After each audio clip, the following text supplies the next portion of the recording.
જય જોહાર, જય આદિવાસી। 13 સપ્ટેમ્બર વિશ્વ આદિવાસી દિવસની ઉજવણી માટે ગરબાડા તાલુકાના યુવા આદિવાસીઓ દ્વારા આ વખતે 10,000 પત્રિકાઓ છપાવી અને ગામે ગામ અધિકારોની જાણકારી મળે તે હેતુથી દાન ઉઘરાવીને 10,000 પત્રિકાઓની વહેંચણી કરવાનું નક્કી કર્યું છે।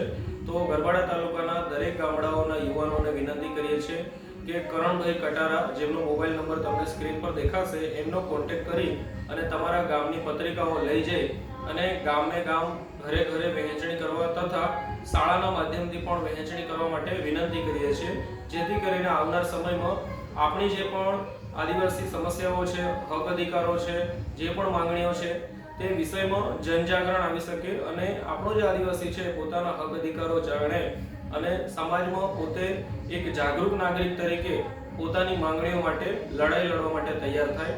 તો આપ સૌ આવો, આ 10,000 પત્રિકાઓ ગરબાડા તાલુકાના ઘરે ઘરે પહોંચે તે માટે આપણે સૌ મહેનત કરીએ। જય જોહાર, જય આદિવાસી।